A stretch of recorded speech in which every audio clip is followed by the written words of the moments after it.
प्यारे बच्चों, आपसे कभी कभी प्रश्न पूछा जाता है कि किन्हीं दो पर या किन्हीं तीन पर टिप्पणी लिखिए, या छोटा सा संक्षिप्त क्वेश्चन भी पूछ लिया जाता है।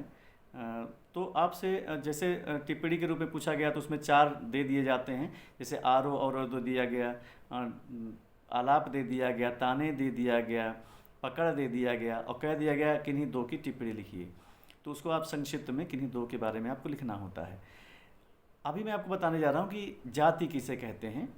तो जाति के बारे में आप समझ लें। संगीत में जाति किसे कहते हैं?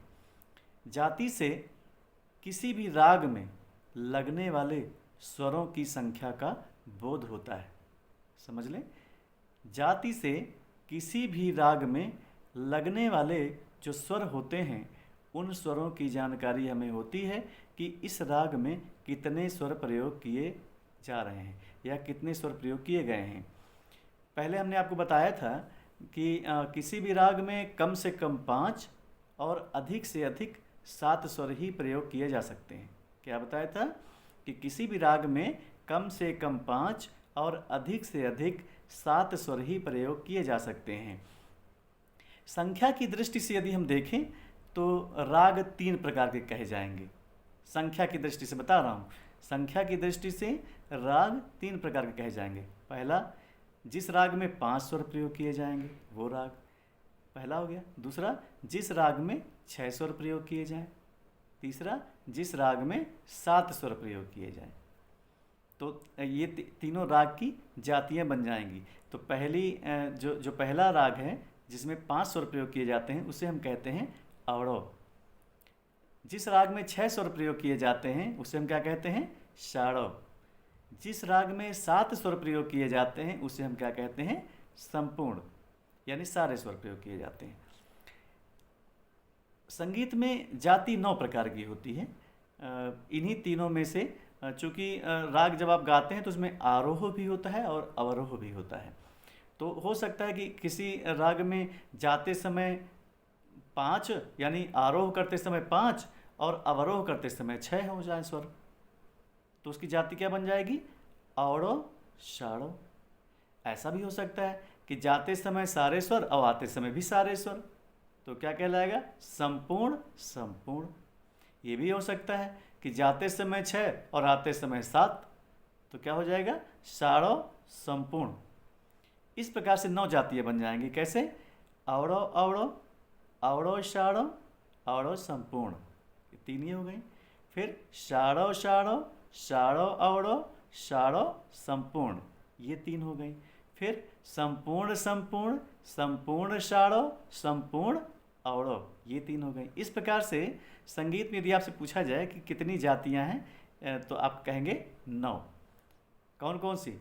अवरोह अवरोह, अवरोह षाढ़व, अवरोह संपूर्ण, षाढ़व षाढ़व, षाढ़व अवरोह, षाढ़व संपूर्ण, संपूर्ण संपूर्ण, संपूर्ण षाढ़व, संपूर्ण अवरोह।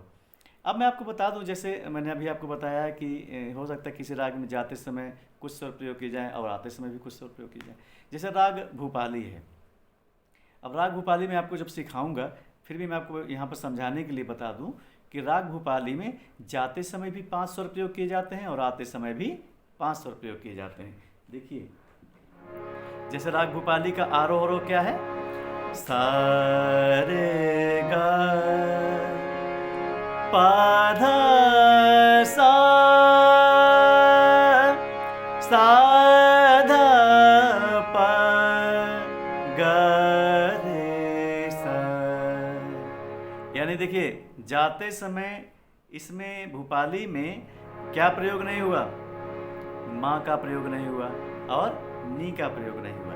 यानी 7 स्वरों में से 2 स्वर वर्जित हो गए, 2 स्वर निकाल दिए गए, माँ और नी। तो इसका जाते समय कितने स्वर प्रयोग हुए? सा रे गा पा धा सा, यानी कि 5 स्वर प्रयोग हुए। और आते समय यानी अवरोह में भी 5 स्वर प्रयोग किए जाएंगे। सा धा पा गा रे सा को हम एक ही बार गिनेंगे। मैं आपको बता चुका हूँ कि एक सप्तक में एक ही सा होता है। जब हम तारसा में जाते हैं तो दूसरा सप्तक शुरू हो जाता है। इस प्रकार से सा की संख्या एक ही रहेगी, यानी सारे गा पा धा, यानी 5 स्वर प्रयोग किए गए जाते समय और आते समय। तो इसकी जाति क्या कहलाएगी? औड़ो औड़ो। क्या कहलाएगी? औड़ो औड़ो।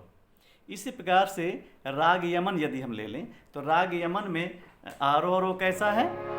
सा रे गा मा पा धा नी सा,